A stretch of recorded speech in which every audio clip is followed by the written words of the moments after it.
เจอกันอย่างแต่ละหมู่บ้านเนี่ยโดยส่วนมากเขาก็จะมีพื้นฐานเหมือนกันทีนี้ครูบาอาจารย์เองพระสงฆ์เองเขาก็เลยต้องหาอุบายที่จะชักชวนคนทั้งหลายเข้าวัดถ้าคนทั้งหลายเนี่ยมีสติมีปัญญาที่โอเคเลยนะผมเชื่อว่าไม่จำเป็นต้องไปสร้างโบสถ์วิหารสวยหรูไม่จำเป็นต้องไปสร้างวัดวาอารามให้ใหญ่โตมโหฬารไม่จำเป็นที่จะต้องไปสร้างวัตถุมงคลไม่จำเป็นที่จะต้องใช้ประเพณีในการชักชวนคนทั้งหลายเข้าวัดเพราะอะไรคนมีสติปัญญาเนี่ยโยนหลักธรรมอย่างเดียวเลยนะโยนหลักธรรมอย่างเดียวเลยอย่างที่ผมเคยคุยว่าทางเหนือเนี่ยเขาไม่พร้อมที่จะฟังเรื่องตายท่านทั้งหลายสมัยก่อนนะสมัยนี้ก็คนเริ่มเข้าใจสมัยก่อนที่ผมขึ้นมาภาคเหนือใหม่ๆคนทางเหนือเนี่ยไม่พร้อมที่จะฟังเรื่องตายเขาไม่อยากจะได้ยินไม่อยากจะได้ฟังเพราะว่าเขาคิดว่าคำว่าตายเนี่ยเป็นคำอัปมงคลเหลือเกินไม่อยากจะได้ยินไม่อยากจะได้เจอแต่พอในช่วงหลังนี่คงจะเข้าใจมากขึ้นเพราะสื่อโซเชียลทั้งหลายเนี่ยแพร่ออกไปบางทีก็เห็นภาพของคนตายลงภาพของคนตายบ้างอย่างนางกีสาโคตมีเนาะไม่ลูกตนเองตายเศร้าโศกเสียใจเศร้าโศกเสียใจไม่ฝังไม่เผาลูกของตนเองเนี่ยที่เที่ยวไปหาผู้วิเศษเที่ยวไปหาผู้วิเศษว่าให้ผู้วิเศษช่วยชุบชีวิตทีเลยนะไปหาตรงนั้นก็บอกหญิงนี้ชะโงกเขานักไม่รู้หรือไงว่าชีวิตของคนเราต้องมีการเกิดแก่เจ็บตายเป็นเรื่องธรรมดาเนี่ยนางก็ไปเจอพระพุทธเจ้าก็ได้สิทำไมจะไม่ได้แต่ต้องไปหาเม็ดประกาศจากในเรือนของบุคคลที่ไม่มีใครตายพระพุทธเจ้านะได้ทำไมจะไม่ได้ง่ายนิดเดียวนี่คืออุบายท่านทั้งหลายนี่คืออุบายของพระพุทธเจ้าเนี่ยแยบยลมากเลยนะผมอ่านดูบางทีเราก็โอ้โหพระองค์มีอุบายถ้าเราคุยเรื่องอุบายนะพระองค์หาอุบายไปเลยเดี๋ยวถ้าว่าเธอหาได้นะเดี๋ยวเราจะชุบชีวิตให้เพราะว่าเม็ดประกาศจากในเรือนของบุคคลที่ไม่มีคนตายเนี่ยมันวิเศษไงนะต้องคุยให้วิเศษไว้ก่อนนะนางกิสาก็ไปเลยครับขึ้นบ้านนั้นลงบ้านนี้คนลงบ้านนี้ขึ้นบ้านนั้นจากตรงนั้นไปตรงนี้แต่ละบ้านก็มีคนตายทั้งนั้นแต่ละบ้านก็มีเม็ดผักกาดทั้งนั้นเลยแต่สิ่งหนึ่งที่ไม่มีคือไม่มีเลยที่ไม่เคยมีใครตายเดินจากบ้านนั้นแรกๆมันก็ยังไม่มีสติไงแรกๆก็ไปบ้านนี้มีเม็ดผักกาดแต่มีคนตายลงไปบ้านนั้นขึ้นไปจากบ้านนั้นก็ไปอีกไปถามมีเม็ดผักกาดไหมมีเจ้าเท่าไหร่ละเม็ดผักกาดเยอะแยะไปหมดเลยแต่อยากได้เม็ดผักกาดที่ไม่เคยมีคนตายเลยหายากลงจากบ้านนั้นไปบ้านนั้นต่อถามมีเม็ดผักกาดไหมมีจะเอาไปทำไมเนี่ยพระพุทธเจ้าให้มาเอาเนี่ยว่าได้แล้วเนี่ยจะไปชุบชีวิตลูกของฉันได้ขอหน่อยก็แล้วกันแต่ว่าบ้านของคุณเคยมีคนตายไหมโอ้โหมีสิทำไมจะไม่มีจาก1 หลัง 2 หลัง 3 หลัง 4 หลัง 5 หลังเริ่มมีสติละเริ่มมีสติเริ่มคิดได้ใช่แต่ลูกของเราเท่านั้นที่ตายทุกคนเกิดมาก็ต้องตายเนี่ยนี่คืออุบายท่านทั้งหลายนี่คืออุบายที่จะให้คนทั้งหลายได้เข้าใจในหลักธรรมแต่บางคนไม่เข้าใจในอุบายของแต่ละที่แต่ละแห่งอย่างนี้ผมเคยทางอีสานเนี่ยบิณฑบาตเนี่ยเขาไม่รับพรเขาไปรับกันที่วัดเนี่ยโดยส่วนมากเนาะสมัยก่อนผมไปบิณฑใส่ข้าวเหนียวเสร็จปุ๊บก็เดินผ่านไปพอออกไม่ออกก็ถือกระติบข้าวเหนียวก็เดินตามไปรับพรไปถวายจังหันเนี่ยส่วนทางเหนือเนี่ยไม่ได้แล้วนะใส่ปุ๊บตรงไหนพรปั๊บเลย เป็นเช่นนั้นเราต้องเข้าใจถ้าเราไม่เข้าใจเนี่ยเรานั่นแหละเป็นผู้ไม่เข้าใจในเรื่องของศาสนามีมากเหลือเกินในพุทธศาสนาที่ใช้อุบายที่จะให้คนเนี่ยได้เข้าวัดอุบายที่จะให้คนเนี่ยได้ฝึกปฏิบัติธรรมกรรมฐานพระเจ้าแนะอุบายของพระนันทะหรือนายนันทะนะที่ผมเคยคุยนะอันนี้คืออุบายที่พระเจ้าที่จะให้คนได้ปฏิบัติธรรมเอาไหมล่ะถ้าปฏิบัติธรรมเนี่ยจะประกันให้ว่าจะได้นางฟ้าผิวสวยดังสีเท้านกพิราบผิวพรรณของนางฟ้าเนี่ยโอ้โหเป็นใครใครก็ต้องการใช่หรือเปล่าไม่เดี๋ยวไปเดินจงกรมนั่งสมาธิดีกว่าเอาถามว่าเนี่ยพระเดชพระคุณหลวงพ่อเนี่ยที่ชักชวนมาให้เราท่านทั้งหลายได้มาภาวนาเนี่ยนี่คืออุบายท่านทั้งหลายนะอุบายแต่อุบายเนี่ยตรงจุดนี้มันมีค่าใช้จ่ายเยอะเหลือเกินเนาะปีหนึ่งก็3-4 ล้านอย่างเงี้ยนะ10 ล้านไม่ถึง10 ล้านนะ3-4-5 ล้านเนี่ยพอบางปีนี่พระ150อย่างเงี้ยโอ้โหเราคิดดูนะบางปีพระ100นะโยมอีกหลายอย่างเงี้ยนะบางปีพระก็80-90รวมโยมก็100 กว่าอย่างเงี้ยนี่คืออุบายที่จะทำให้คนเข้าวัดนี่ก็มีอยู่ฉะนั้นที่การที่เราศึกษาพุทธศาสนาเราจะต้องเข้าใจในอุบายในแต่ละที่แต่ละแห่งเพราะเขาเนี่ยมีพื้นฐานด้านจิตใจที่แตกต่างกันออกไปถ้าเรายึดหลักว่าเอาอย่างนี้อย่างเดียวนะทุกคนออกมาฟังเทศฟังธรรมอย่างเดียวเนี่ยพุทธศาสนาไปไม่รอดท่านทั้งหลายผมว่าถูกต้องแล้วที่พุทธศาสนาเนี่ยมีคนเนี่ยทำเครื่องรางของขลังมีการสร้างวิหารลานเจดีย์อันวิจิตรพิสดารมีคนเนี่ยแต่สร้างอะไรนักหนาใหญ่โตมโหฬารเนี่ยนะมันก็จริงนะบางทีถ้าเราในมุมมองบางทีมันก็แต่ถ้าเรามองอีกมุมหนึ่งที่เป็นอุบายชักชวนคนเข้าวัดมันก็โออยู่นะมันก็โออยู่แต่ทั้งนี้ทั้งนั้นผู้ที่เป็นพระเราก็ต้องรู้จักการก่อสร้างนะแต่จิตใจนี่มันไม่มั่นคงนี่มันก็แย่เหมือนกันการที่เรามีอุบายให้คนทั้งหลายเข้าวัดเนี่ยนั่นแหละคือเราจะต้องรู้ว่าพื้นฐานคนเนี่ยเป็นเช่นไรอย่างเช่นลูกชายของท่านอนาถบิณฑิกเศรษฐีชื่อว่านายกาละน่าจะถูกท่านอนาถบิณฑิกเศรษฐีเราก็รู้นะว่าเป็นพระโสดาปัตติผลเป็นผู้ที่เที่ยงแท้แล้วนะเราก็รู้นะว่าท่านอนาถบิณฑิกเศรษฐีเนี่ยโอ้โหเป็นบุคคลที่ให้ทานจนทรัพย์ตนเองหมดท่านอนาถบิณฑิกเศรษฐีเนี่ยในเรือนของท่านที่ผมเคยคุยฟังว่าในวันถือศีลอุโบสถเนี่ยก็จะพากันสมาทานพูดง่ายๆว่าคนในเรือนทุกคนเนี่ย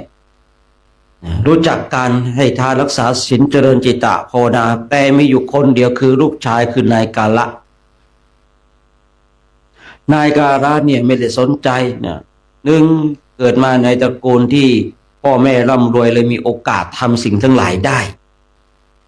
เช่นเที่ยวเตะสมเรเทเมาเงินหมดก็ขอพ่อขอแม่เงินหมดก็ขอพ่อขอแม่เงินหมดก็ขอแม่ขอพ่อเงินหมดก็ขอพ่อขอแม่ก็ขออยู่อย่างนั้นนะคือบางคนเนี่ยเกิดมาในตระกูลที่ร่ำรวยเนี่ยก็มีโอกาสในสองเส้นทางคือโอกาสที่จะสร้างคุณงามความดีได้มากกว่าคนอื่นและก็มีโอกาสที่จะทำความชั่วทำสิ่งที่ไม่ดีมากกว่าคนอื่นผมเข้าใจเลยนะเพราะว่าอะไรนะเพราะว่าสมัยก่อนที่ผมยังไม่บวชพ่อแม่ก็เป็นคือสมัยก่อนเนาะเป็นเปิดให้คนกู้เงินมากู้เงินกู้ทองไปเอาที่มาค้ำมีดอกเบี้ยมีดอกเบี้ยเนี่ยเราก็อยู่ถือว่าอยู่ในตระกูลที่พอใช้ได้นะพอมีทรัพย์อยู่ ที่ให้คนทั้งหลายมากู้หนี้ยืมสินได้โดยเอาที่มาค้ำประกันบ้างเอาบ้านมาค้ำประกันบ้างหลายอย่างเนี่ยมันก็เลยทำให้ตัวเองมีโอกาสทำสิ่งที่ผมเคยเล่าได้น้อยๆถึงปานกลางในประวัติชีวิตของผมเล่าหมดไม่ได้หรอกนะเล่าหมดเนี่ยมันไม่โอเท่าไหร่นะเนี่ยเพราะเกิดอยู่ในฐานะตระกูลในฐานะที่มันไม่ใช่แบบยากจนเข็นใจไม่มีอะไรนะพอเกิดในตระกูลที่พอที่จะมีทรัพย์มันเลยมีโอกาสทำสิ่งที่ไม่ดีเวลาที่จะเกิดเรื่องเกิดราวพ่อแม่ก็เอาเงินไปยัดเนี่ยวันนั้นพี่สมบัติถามอาจารย์เคยติดคุกไหมเฮ้ยนักเลงตัวจริงเขาไม่ติดล็อกนะเงินหนา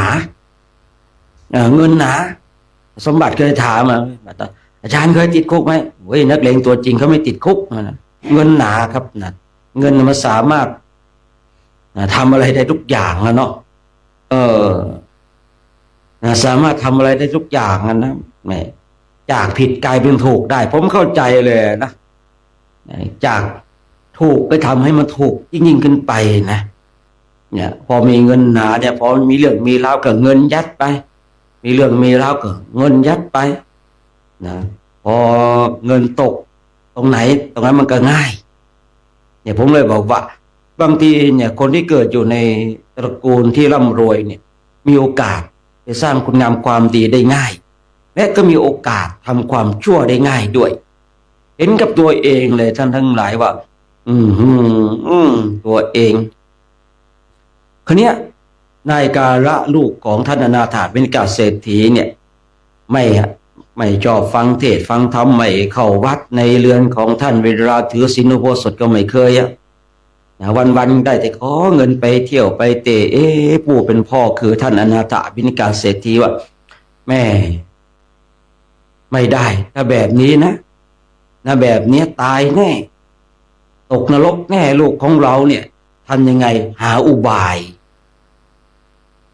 วันหนึ่งก็เลยเรียกลูกชายชื่อว่านายกาละถ้าจำไม่ผิดนะบอกว่าลูกพ่อจ้างไปวัดนี่ไปวัดคือวันคืนนึงเดี๋ยวให้100กหาปณะนะโอ้โหแน่นะพ่อแน่นะแต่ขอให้ไปได้ไปวัดนะได้แรกให้ไปวัดก่อนนายกาละก็ไปแล้วก็ไปหาที่นอนไปนอนในมุมใดมุมหนึ่งนะไม่ได้ไปฟังเทศฟังธรรมแล้วหรอกไปเพื่อพ่อจ้าง100กหาปณะตื่นเช้ามาก็รีบเลยโอ้เป็นพ่อก็สั่งให้คนใช้เนี่ยเตรียมอาหารไว้เดี๋ยวลูกชายมาเผื่อหิวนายกาละมาถึงพ่อไหนเงิน100กหาปณะกินข้าวก่อนไหมลูกนะในฐานะของผู้เป็นพ่อเป็นแม่เนี่ยรักลูกเสมอลูกจะเป็นอย่างไรก็รักเสมอไม่เอาเนี่ยเอาเงินมาก่อนพอได้เงินปุ๊บค่อยกินข้าวเสร็จก็ไปแล้วใช้เงิน100กหาปณะนี่ไปเที่ยววันต่อไปพ่อจ้างอีกพ่อให้1,000กหาปณะแต่ต้องไปจำคำที่พระพุทธเจ้าทรงตรัสไว้สักบท1 บาทนึงนายกาละนี่มันจะไปยากอะไรนะแหมจะไปฟังทำเอาแค่มาวรรคหนึ่งประโยคนึงใจความสำคัญสักหน่อยนึงเช่น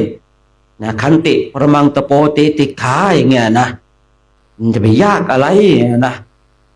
เรียบไปเลยไปแรกก็อยู่ไกลๆก็อยู่ไกลๆพระเจ้ารู้ใจนี่ไปใช้อิทธิฤทธิ์บันดาลให้นายกาละเนี่ยคือจำได้แล้วก็ลืมได้ยินแล้วก็ลืมอยู่ไกลเกินไปอยู่ใกล้ดีกว่าพอตั้งจิตตั้งใจกำหนดจิตจะตั้งใจฟังพอจะสว่างแล้วอย่างเงี้ยนะแม่ผ่านไปตั้งแต่หัวค่ำนั่นตั้งจิตตั้งใจจิตจดจ่อฟังพระธรรมเทศนาที่พระเจ้าทรงแสดงคือในขณะที่จิตจดจ่อเนี่ยเพื่อที่จะจำแล้วไปบอกพ่อแล้วแลกกับ1,000กหาปณะด้วยจิตที่จดจ่อแล้วประกอบกับจิตของตัวเองจดจ่อจดจ้องพระเจ้าก็ทรงแสดงธรรมไปจิตคล้อยตามมีสมาธิจิตคล้อยตามจิตเนี่ยมันมีสมาธิแล้วเนี่ย คล้อยตามไปเห็นจริงตามนั้นได้บรรลุโสดาปัตติผลตื่นเช้ามาเลยนะนิมนต์พระพุทธเจ้าไปด้วยนิมนต์พระพุทธเจ้าไปนะไปรับนะเพราะว่าตนเองได้ความเป็นพระโสดาบันแล้วเนี่ยมีความมั่นคงในพระพุทธศาสนามีความเชื่อมั่นในคุณของพระรัตนตรัยคือพระพุทธพระธรรมพระสงฆ์อย่างมั่นคงนะตนเองได้สมบัตินะอันประเสริฐนะได้อริยทรัพย์แล้วเลยนิมนต์พระพุทธเจ้าไปพระพุทธเจ้าก็ตอนเช้าก็ไปแล้วทีนี้ท่านเศรษฐีคือท่านอนาถบิณฑิกาเศรษฐีเนี่ยนะก็เลยแบบแหมวันก่อนนั้นลูกเรามาถึงปุ๊บถามถึงเงินก่อนวันนี้ก็เลยเตรียมเงินด้วยความรักลูกนะพอเห็นลูกมาได้ไกลก็เตรียมให้คนใช้เนี่ยเตรียมเงินไว้ทีนี้ลูกเนี่ยนะได้อริยทรัพย์แล้วได้ทรัพย์อันประเสริฐอันสูงสุดแล้วโอ้ไม่กลัวนะกลัวผู้เป็นพ่อจะหยิบยื่นเงินให้ต่อหน้าพระพุทธเจ้าอายหิริและโอตตัปปะเกิดขึ้นก่อนหน้านั้นเนี่ยยังไม่มีธรรมหิริและโอตตัปปะไม่มีความละอายความเกรงกลัวไม่เกิดขึ้นแต่เมื่อตนเองมีธรรมแล้วหิริและโอตตัปปะเกิดขึ้นกลัวจะถามต่อหน้าพระพุทธเจ้าแล้วจะเกิดความอายเกิดความอายเนี่ยเมื่อมาใกล้ปุ๊บเนี่ยโอ้โหท่านเศรษฐีก็หยิบยื่นเงินให้เลยแต่นายกาละเป็นผู้ที่เที่ยงแท้มั่นคงไม่เห็นแก่ทรัพย์แล้วเนี่ยมีหิริมีโอตตัปปะไม่ทำความชั่วทั้งกลางวันและกลางคืนไม่เห็นสิ่งอื่นจะประเสริฐมากกว่าอริยมรรคอริยผลทรัพย์ทั้งหลายมันเป็นเครื่องผูกสัตว์ให้ติดอยู่ในวัฏสงสารพระเจ้ารู้จิตรู้ใจก็บอกโอ้ตอนนี้เนี่ยนายกาละเป็นผู้ที่เที่ยงแท้แล้วได้บรรลุแล้วท่านเศรษฐีมีอุบายที่ให้ลูกของตนเองไปฟังธรรมโดยการจ้างให้ลูกของตนเองเนี่ยไปฟังธรรมนี่คืออุบายท่านทั้งหลายคือเราอยู่ในฐานะของผู้เป็นผู้นำด้านจิตวิญญาณคือเราจะต้องเข้าใจนะเราไปอยู่ตรงไหนนะผมบอกว่าผมเนี่ยใครจะเข้ามาหาทางเครื่องรางของขลังส่งพระผมก็เป็นนะครับเครื่องจะเป็นคือไม่ต้องมาส่งก็ได้แกมองเห็นผมก็รู้แล้วเฮ้แกอย่างไรเนี่ยเราก็ได้เราก็ได้นะเพราะว่าเราสมัยก่อนมันก็พูดง่ายๆนะแต่ชอบอยู่เหมือนกันสมัยนี้ก็ยังชอบนะคนหลายคนที่ติดตามผมที่ผมรู้จักเนี่ยที่แบบมาในรูปแบบที่เป็นเซียนพระเดี๋ยวที่ติดตามคอยช่วยเหลือเวลาจะไปไหนอย่างไรเรียกใช้ได้ตลอดเวลาก็มีอยู่นะใครจะมาแบบในเชิงหมอดูผมก็ดูได้แต่ผมไม่ใช่ดูทั่วไปนะผมแบบคือศึกษาแล้วนะลายมือผมก็ดูเป็นนะเลข7 ตัว 7 ฐานผมก็ดูได้นะครับดูได้ลัคนาทั้งหลายตกฟากทั้งหลายผมก็ดูได้แต่ผมก็ไม่ใช่แบบเปิดดูทั่วไปเพราะว่าคือเราบางคนเขามาในรูปแบบหมอดูอยากจะให้ทำนายทายทักเราก็ต้องดูเลยว่าอ๋อคนนี้เขามีวาสนาอย่างไรนะทางตัวเลขมันก็บ่งบอกบ่งบอกอะไรหลายๆอย่างใครจะมาแบบมาในรูปแบบของการปฏิบัติธรรมผมก็ได้จะเอาแบบไหนกสิณผมก็ได้นะจะเอาอะไรปฏิบัติแนวทางไหนได้ทั้งนั้นขอให้ได้ปฏิบัติเถอะขอให้ได้ปฏิบัติสาระสำคัญคือมันมีแต่นักพูดไม่มีนักปฏิบัติญาติโยมบางทีเนี่ยมาโอ้เก่งมันเลยนะโดยส่วนมากจะเป็นพระโสดาบันมากันหมดมาเป็นพระโสดาบันกันมาเจอปุถุชนเนี่ยบอกไปแล้วเงียบหมดเงียบหมดเลยพระโสดาบันเข้ามาเจอบุคคลไม่ได้เป็นอะไรสักอย่างเลยอย่างเงี้ยนะไม่ได้เป็นอะไรสักอย่างเลยก็กลับไปแบบเข้าใจเนี่ยคือเราเนี่ยมัน คือเรามันต้องมีฐานในความรู้หลายๆอย่างเพราะว่าคนเนี่ยมันมีจริตนิสัยที่แตกต่างกันออกไปและคือเราจะต้องมีอุบายที่ผมบอกว่าบางคนเนี่ยเขาไม่พร้อมที่จะรักษาศีลและเจริญจิตตภาวนาแต่เขาพร้อมที่จะให้ทานเราก็ชวนคนกลุ่มนี้ให้ทานเนี่ยไปทำบุญสุนทานเปิดกองบุญชวนเขาไปทำบุญสุนทานอย่างน้อยเขาก็ได้ทำบุญเนี่ยคือบางคนนี่ก็ไม่พร้อมที่จะรักษาศีลเจริญจิตตภาวนานะคือช่วงแรกๆนะช่วงแรกๆที่ผมยังไม่เข้าใจอะไรมากมายนะชวนคนไปนิพพานอย่างเดียวเนี่ยใครเนี่ยเลวไหลใครนั่งหลับใครมีเครื่องรางของขลังโอ้ไม่ได้หรอกนะสมัยก่อนนะแต่บางทีเราไปเจอคนที่เขาชอบเล่นพระใช่ป่ะเขาส่งพระเนี่ยอาตมากับพกเหมือนกันนะเนี่ยอาตมาพกอันนี้เนี่ยโอ้โหเนี่ยถูกใจเนี่ยผมก็พกนะครับแต่พกเพื่ออะไรเพื่อคุยกับเขาให้เขาเข้าใจและรู้เรื่องพวกเดียวกันนี่คือมันจะเป็นตัวอย่างหนึ่งคนเราเนี่ยคือเมื่อเขาคิดว่าเป็นพวกกันปุ๊บเนี่ยมันจะง่ายต่อการบอกท่านทั้งหลายนะบางทีเขาแบบโยมเนี่ยเขาเนี่ยผมชอบพระเนี่ยอาจารย์โอ้โหอาจารย์นะอาจารย์เนี่ยนะ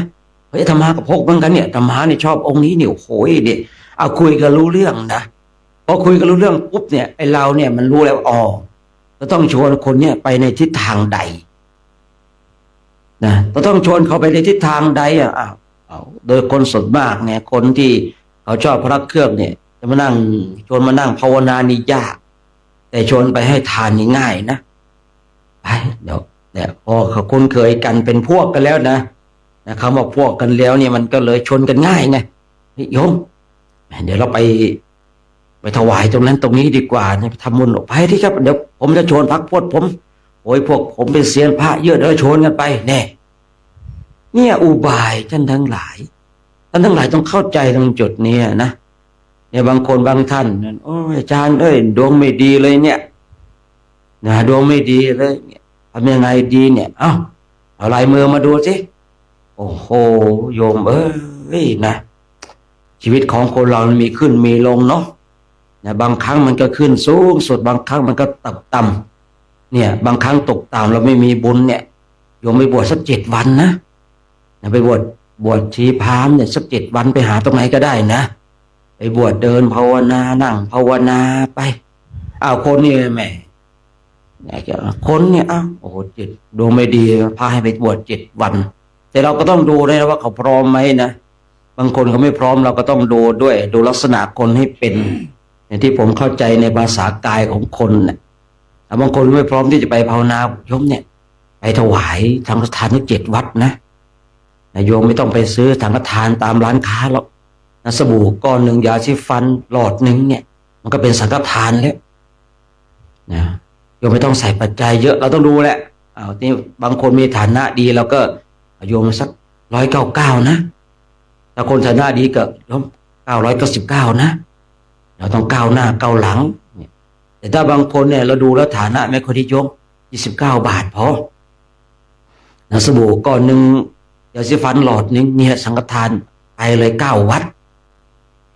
เขาก็9 วัดมันก็ไปแล้วก็วัดตรงนั้นวัดตรงนี้ก็ไปพอเขาทำเสร็จปุ๊บคือเราต้องทำให้เขามีอุบายที่รู้สึกว่า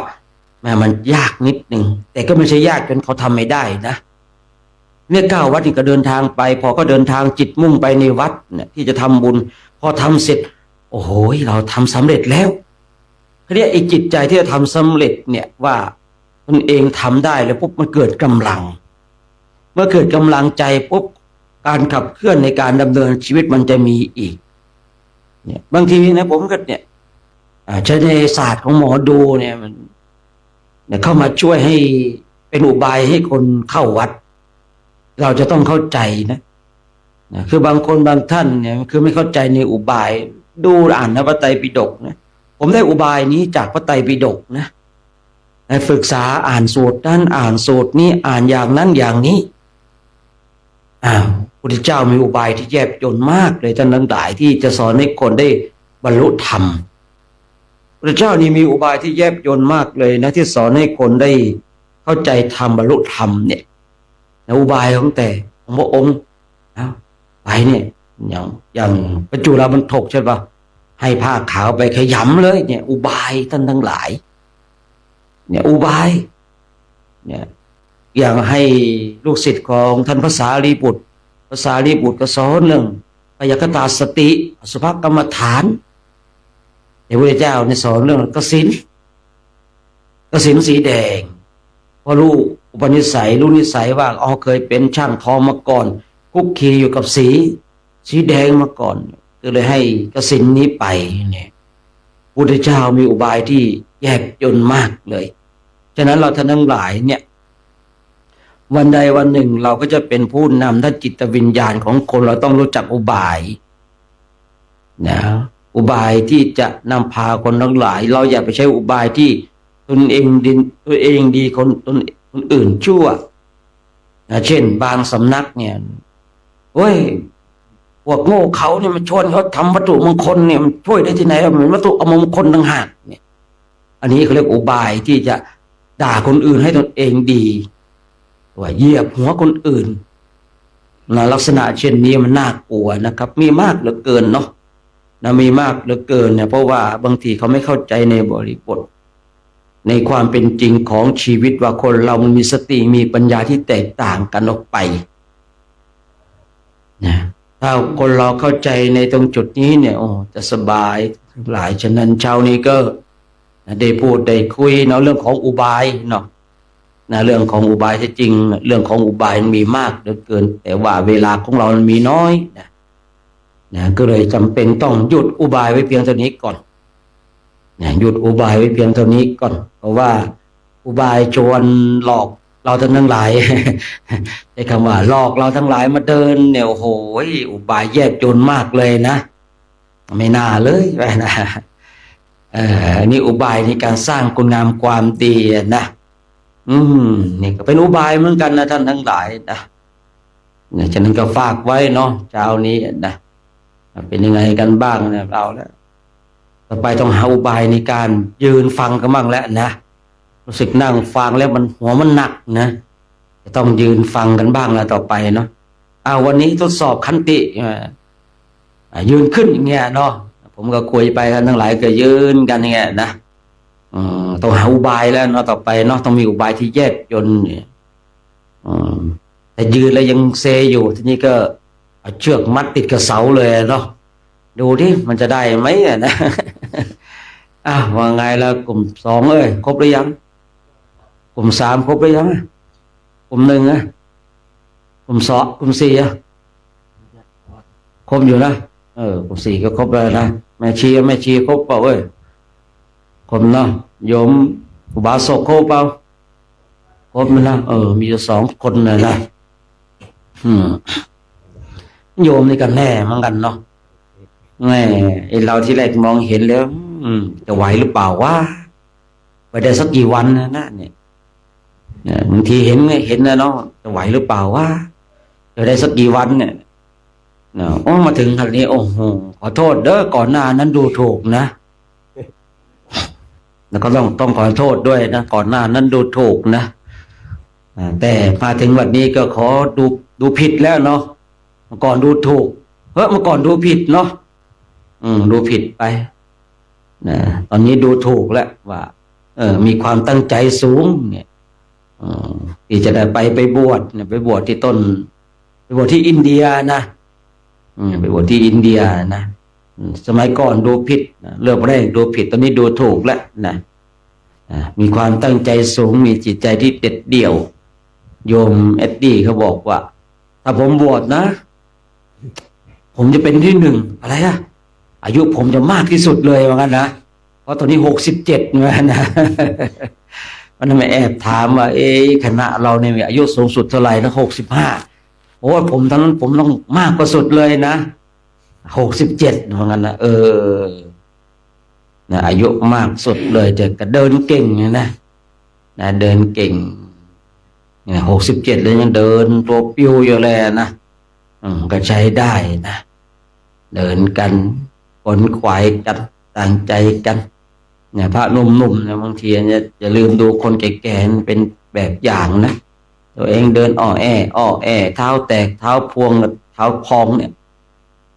อืม อืมแต่มาถึงวันนี้นะไม่กลัวแล้วเนาะไปเท่าไรก็เดินไว้เถอะ100 กิโลก็ไหวแล้วตอนนี้นะถ้ากำลังขนาดนี้นะครับ40-50 โลสบายนะถ้ามาถึงวันเนี้ยเนี่ยแต่ว่าตอนนี้เขาก็ให้เดินวันละ5 โล 6 โลเองอะนะแม่มันไม่รู้สึกดูถูกนักรบเช่นเราเนาะผมว่าดูถูกนักรบเช่นเราอย่างเรานี่มันต้องแบบถึงขั้นนี้แล้วน้อง80-90 โลแล้วนะแล้วเดินย้อนกลับไปแล้วกลับมาอีกทีหนึ่งนะรู้สึกว่าดูถูกนักรบนะชายชาติพระเช่นเราเนาะเอาละคงจะได้เวลาในการทำวัดสวดมนต์ในเช้าของวันนี้แล้วเนาะเพราะว่าญาติโยมก็พร้อมกันแล้วพระก็พร้อมกันที่จะมาทำวัดสวดมนต์เจริญธรรมกรรมฐานกันเนาะวันนี้ก็จะได้ให้เลดตีนำพาสวดมนต์ไหว้พระกันเนาะ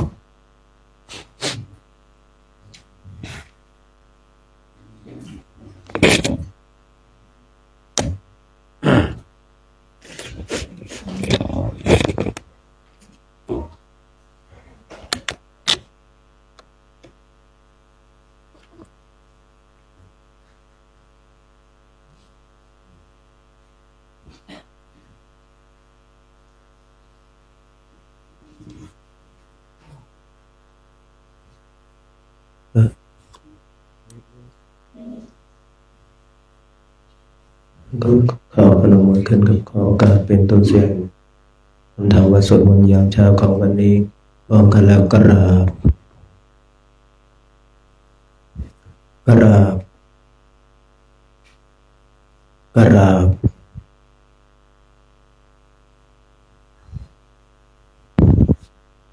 โย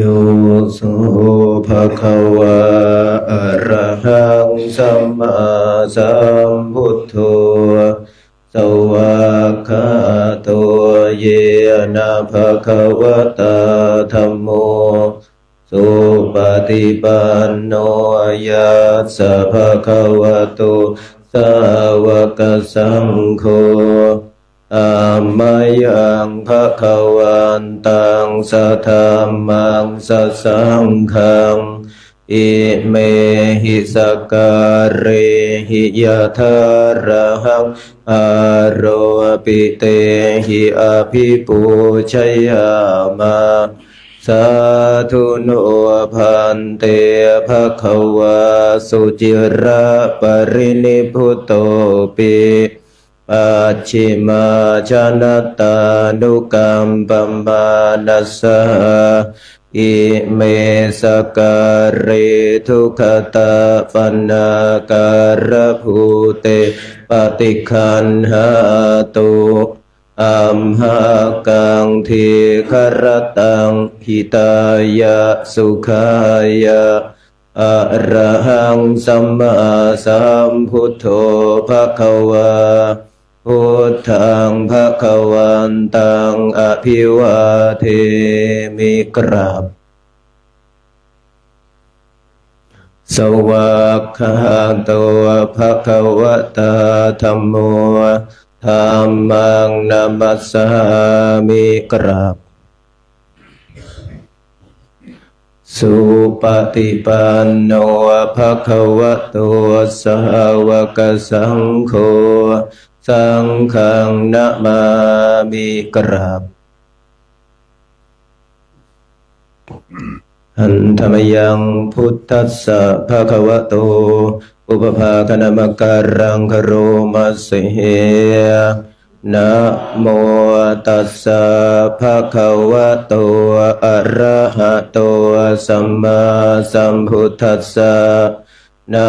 โมตัสสะภะคะวะโตอะระหะโตสัมมาสัมพุทธัสสะนะโมตัสสะภะคะวะโตอะระหะโตสัมมาสัมพุทธัสสะอันธรรมยังพุทธาภิทุติงกโรมัสเสโยโสตถาคโตอะระหังสัมมาสัมพุทโธวิชชาจรณะสัมปันโนสุขโตโลกวิทู อนุตตรปุริสธรรมสารติสัทธาเทวมนุษย์สานังพุทโธภควาโยอิมังโลกังสเทวกังสมารกังสัพพรหมกังสัสสมณพรามณิงปัจฉังสเทวมนุษย์สังสยังอภิญญาสัจจิกตวาปเวเทสิมังเทเส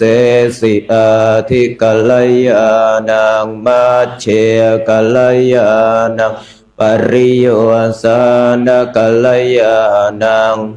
สัทธังสัพยัญชนะเกวะละปริปุณังปริสุทธัมรัมมจริยังปะกะเสสิตมหังภะคะวันตังอภิปูชยามิตมหังภะคะวันตังศิรสานะมามิกราบ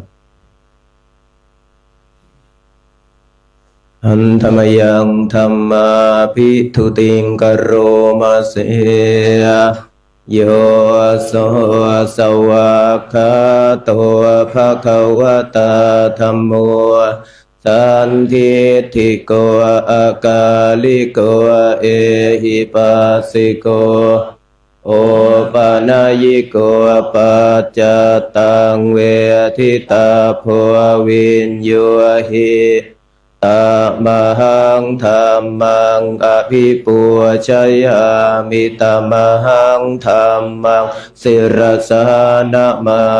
มิกราบอันธรรมยังสังฆาภิทุติงกโรมาเสโยโสสุปฏิปันโนภะคะวะโตสาวกสังโฆอุชุปฏิปันโนภะคะวะโตสาวกสังโฆยายะปฏิปันโนภะคะวะโตสา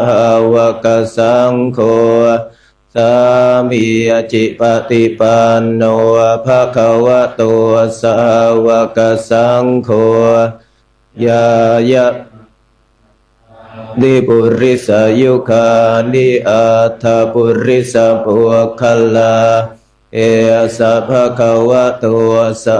วกสังโฆอาหุนายโยปาหุนายโยทักขินายโยอัญชลิกรณิโยอนุตตรังปุญญเขตังโลกัสสะตมหังสังฆังอภิปูชยามิตมหังสังฆังศิรสานะมามิกราบ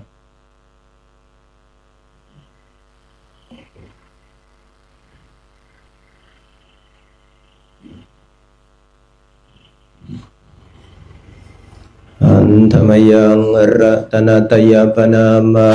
อาทายโยเจวะสังเวคะปริกิตนาปะทันจะพนามาเสพุทโธสุสุโธกรุณามหันนาโวโยจันตสุทธาภรยานโลจโนโลกัสสปะปุปะกิเลสขาตะโกวันธามิอะหะมาทะเรนตังธัมโมปะทิปวิยตัสสะสะทุโนโยมาคปะกามตะเพทะพินนโกโลกุตโรโยจตทัทธทิปโนวันธามิธัมมังอหะมาทะเรนตังสังโฆสุเขตาพยติเขตสัญญิโตโยทิฏฐสันโตสุขตานุโพธโกโลลาปะหิโนอริโยสุเมทัสโส วันทามิสังขังอหมาทะเรนตังอิเจวะเมกันตภิปุชนายกังวัตถุตยังวันทยตาภิสังขตังปุญญังมายายังมะมัสสะภุปัตถวามโหนตุเวตัสสะปะภาวสิทธิยาอิทัตถาคโตโลเกอุปันโนอะระหังสัมมาสัมพุทโธธัมโมจะเทสิโตนิยานิโกอุปสัมมิโกปรินิพพานิโกสัมโพธคามิสุขตาปเวทิโตธัมมังสุตวะเอวังชานามาชาหิวิปปโยโคทุกโขยามปิชังนาลภติตามปิทุกขังสังคิเตนะปัญจุปาทานขันธาทุกขารูปุปาทานขันโทเวทานุปาทานขันโทสัญญูปาทานขันโทสังขารูปาทานขันโทวิญญาณุปาทานขันโทเยสังปริญญายะทะระมาโนโสภควาเอวังพหุลังสาวกเกวิเนติเอวังภาคาจะปนัสสะภะคะวะโตสาวกเกสุอนุสาสนิพหุลาปวัตตติรูปังอนิจจังเวทนาอนิจจาสัญญาอนิจจาสังขาราอนิจจาวิญญาณังอนิจจังรูปังอนัตตาเวทนาอนัตตาสัญญาอนัตตาสังขาราอนัตตาวิญญาณังอนัตตาสัพเพสังขาราอนิจจาสัพเพธัมมาอนัตตาติเตมยังโอตินามหชาติยาชรามรณเนนะโสเกหิปริเทเวหิทุเคหิโทมานัสเสหิอุปายาเสหิทุกโขตินาทุกขปเรตาอเปวนามิมัสสะเกวลัสสะทุกขขันธัสสะอันตกิริยาปัญญาเยธาติอิระปรินิพุตัมปิตังภคะวันตังอุทิศสะอรหันตังสัมมาสัมพุทธังสัทธาอาคารัสสมาอนาคาริยังปะภชิตาตัสสมิงภควติพรหมจริยังจรามะภิกขุนังสิกขาสาชีวสัมมาปันนา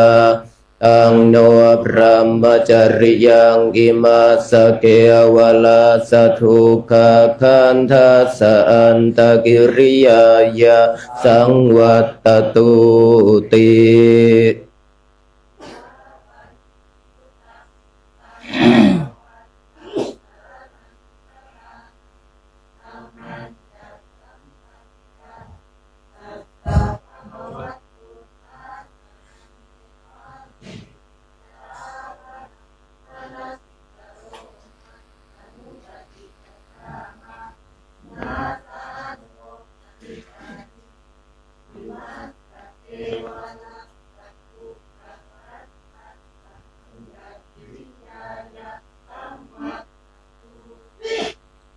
หันธรรมยังธาตุปฏิกุลปัจเจเวคณาปะทังพนามาเส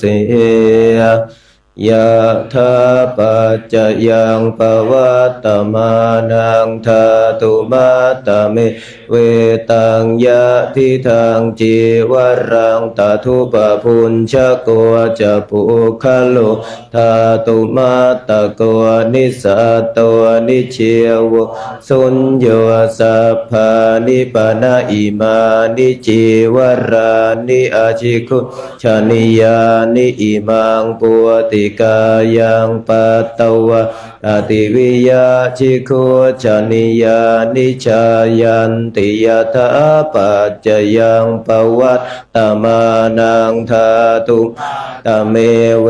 ตังยะทิทังทัปปะโตตทุปพุญชโกจะปุคโลธาตุมาตะโกนิสัตโตนิเชวสุญโยสัพโพปนายังปินทัปปะโตอาชิคุจนิโยอิมังปุติกายังปัตตวะอธิวิยะชิคุจนิโยชายะติยถาปัจจยังปวัตตมานังธาตุมาตเมเวตังยะทิทังเสนาสนังตทุปพุญชโกจะปุคะธาตุมาตะโกนิสัตโตนิเชวสุญโยสัพพานิปนะอิมานิเสนาสนานิอาชิคุชานิยานิอิมังปุติกายังปัตตวะอติวิชิคุชานิยานิชายันติยถาปัจจยังปวัตตมานังธาตุมัตตเมเวตังยะทิทังคิลานะปัจจยเพสัชปริคารโรตทุปพุญชโกจะปุคโลธาตุมาตะโกนิสัตโตนิเชวสุญโยสัพโพปนายังคิลานะปัจจยเพสัชปริคารโรอาชิคุชนิโยอิมังปุติกายังปัตตวะอติวิยะชิคุชนิโยชายะติ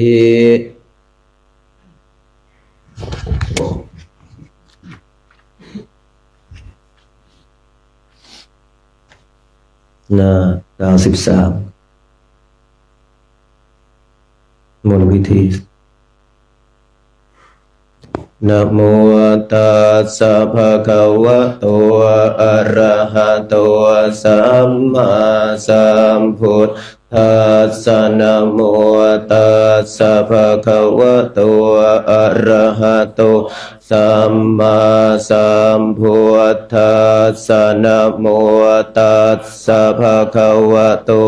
อะระหะโตสัมมาสัมพุทธัสสะเอวเมสุตังเอ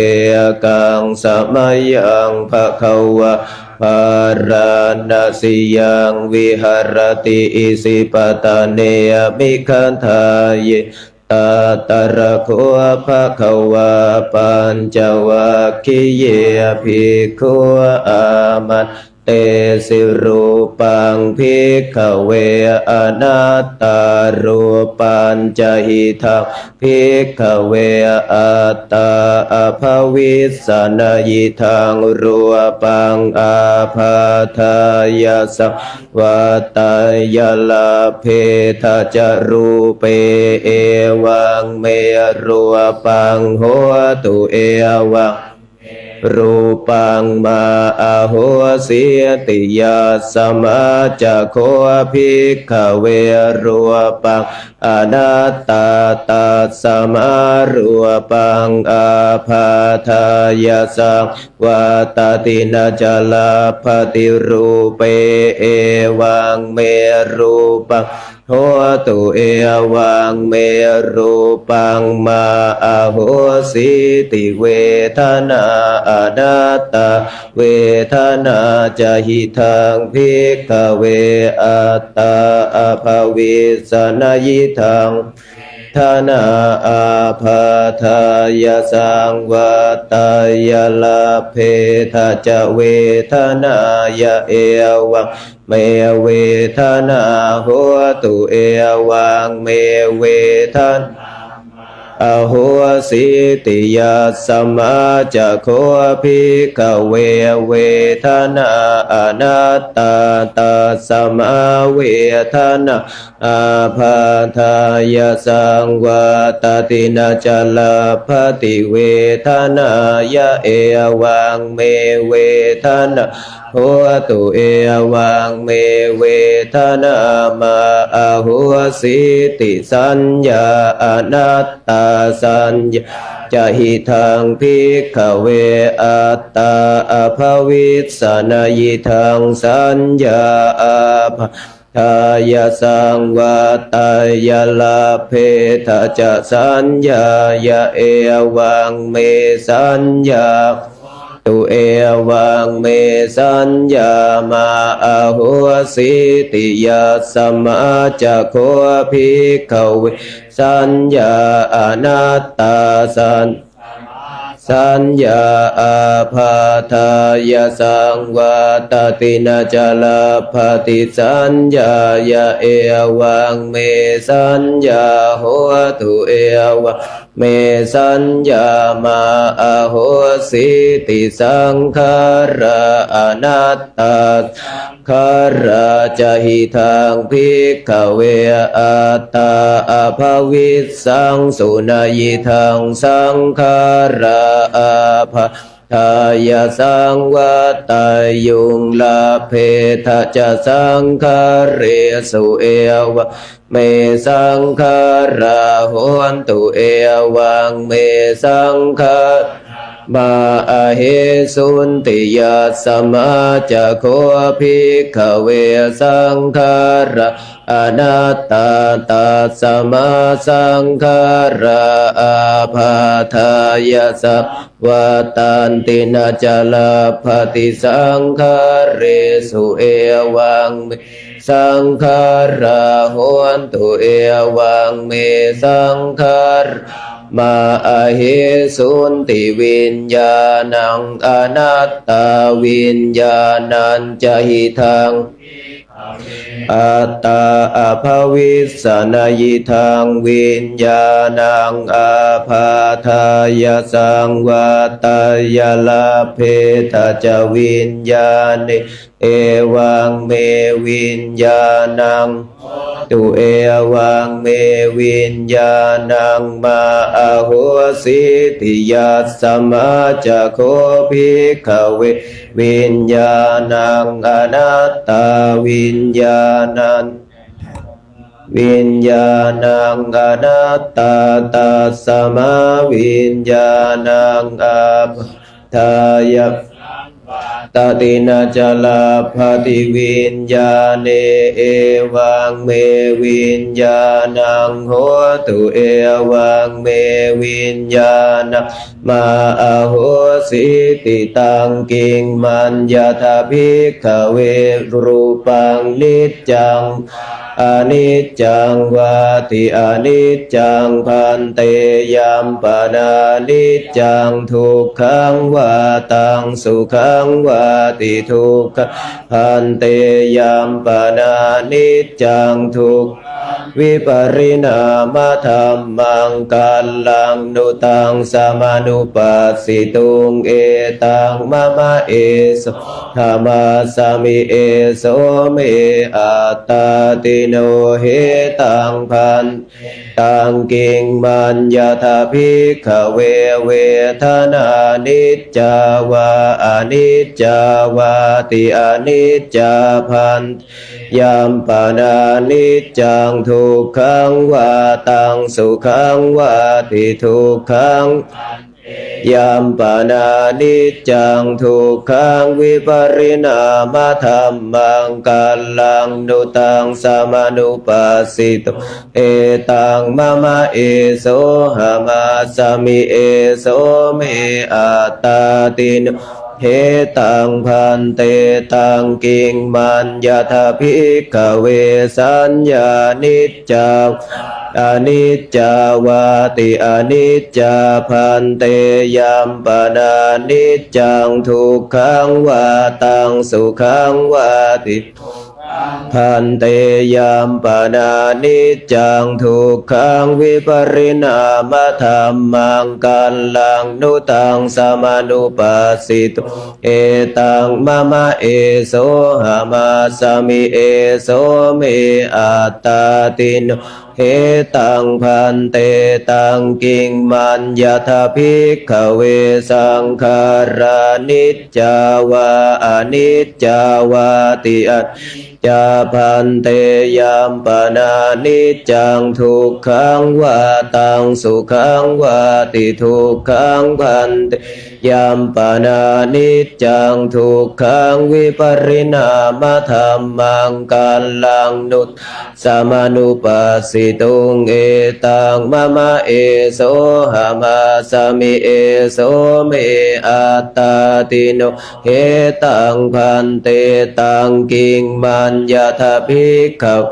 วิญญาณังนิจจังวาอนิจจังวาติอนิจจังพันเตยามปนานิจจังทุกวาตังสุขังวาติทุกขังพันเตยามปนานิจจังทุกขังวิปริณามธรรมังกัลลังดุตังสมานุปัสสิตุงเอตังมะมะเอโสหามาสมิเอสอัตตาติโนเหตังพันเตตัสสมาติหะภิกขเวยังกินจิรูปังอติตานะคตปัจจุปันนังอาชัตตังวาภหิทาวะโอลาริกังวาสุขุมังวาหินังวาปณิตังวาสันติเกวะสัพพังรูปังเนตังมะมะเนโสหามาสมินาเมโสอัตตาติเอวะเมตังยะถาภูตังสัมมาปัญญายะทัฏฐาพังจิเวทนาอติตานาคอาชาตาวาภหิทาวาโอลาริกาวาสุขุมาวาหินาวาปณิตาวาสันติเกวะสัพพะเวทนาเนตังมะมะเนโสหามาสมินาเมโสอัตตาติเอวะเมตังยัตภูตังสัมมาปัญญายาทัฏฐาพังยากาจิสัญญาอติยนาคตปัจจุปันนาอาชัตตาวาภหิทาวาโอลาริกาวาสุขุมาวาหินาวาปณิตาวายาทุเรสันติเกวะสัพพ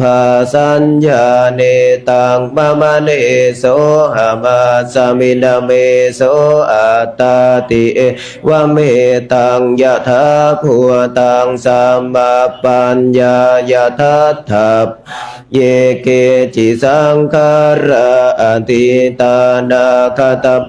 จุปันนาอาชัตตาวาภหิทาวาโอลาริกาวาสุขุมา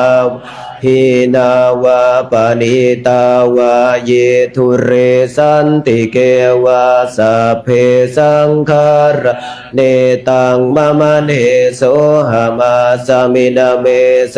อัตตาติเอวะเมตยะถาภูตังสัมมาปัญญายะทัฏฐาพังยังกินจิวิญญาณังอติคตปัจจุปันนังอาชัตตังวาภหิทาวาโอลาริกังวาสุขุมังวาหินังวาปณิตังวาสันติเกวะสัพพังวิญญาณเนตังมะมะเนโสหามาสมินาเมโสอัตตาติเอวะเมตังยะถาภูสัมมาปัญญายาทัฏฐาพังเอวังปัสสังภิกขเวสุตวะ อริยสาวโกรูปัสสมิงปินิพพินทติเวทนายาปินิพพินทติสัญญายาปินิพพินทติเรสุปินิพพินทติวิญญาณัสสมิงปินิพพินทตินิพพินทางวิราชติวิราคะวิมุตจติวิมุตตัสสมิงวิมุตตมิติยานโหติขีนาชาติวุสิตังพรหมจริยังกตังกรณียังนาปรังอิทธาตายะติปชานาติติอิธรรมโวจะภควะอัตตมนาจวัคคียาภิกขุภควโตภาสิตังอภินันทุนปนวัยยากรณาสมิงพันยมาเนปัญจวัคคียานะภิกขุนังอนุปาทายาอาสเวหิจิตตานิวิมุตติงสุตินะ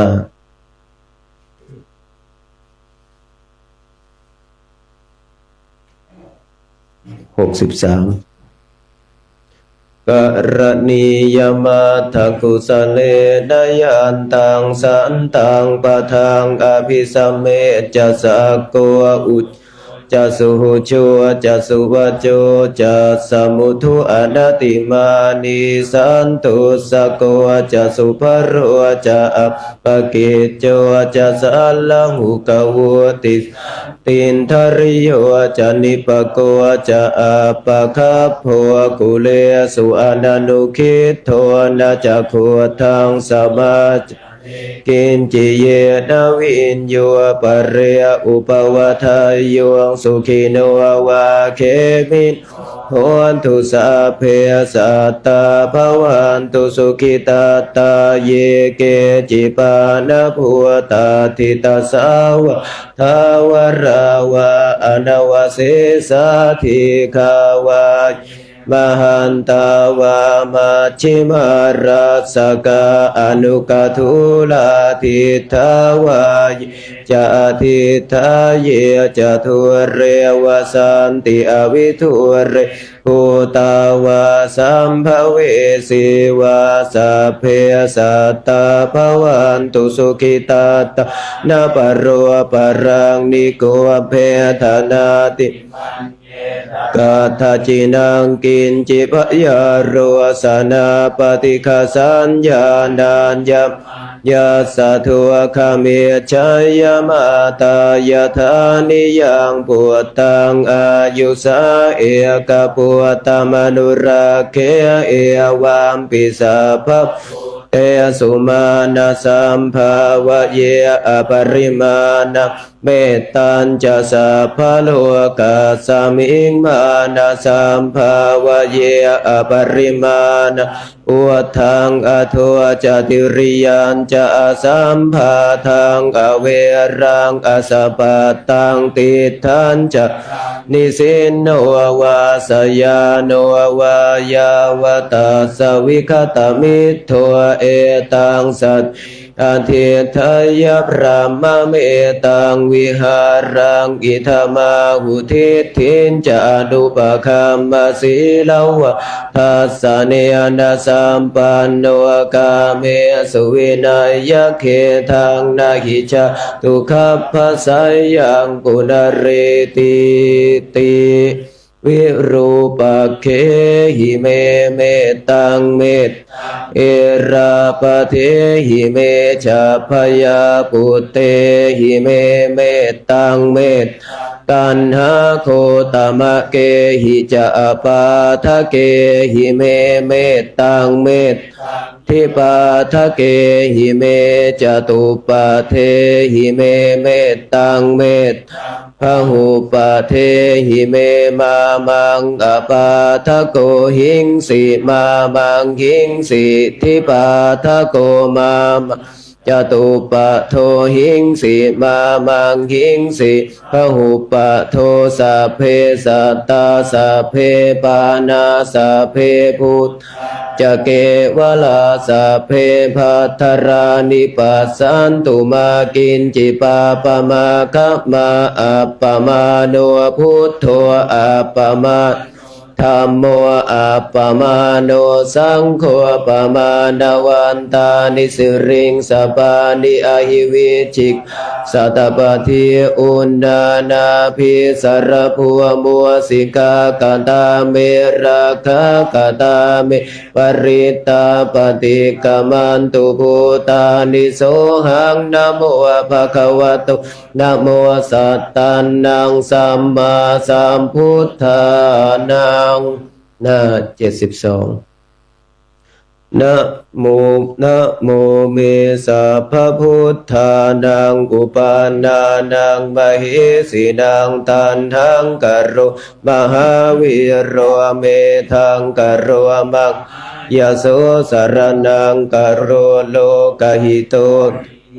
กโรชุตินทโรโกนทันโยชนะปาโมโคมังคโลปุริสาสะโพสุมันโนสุมัน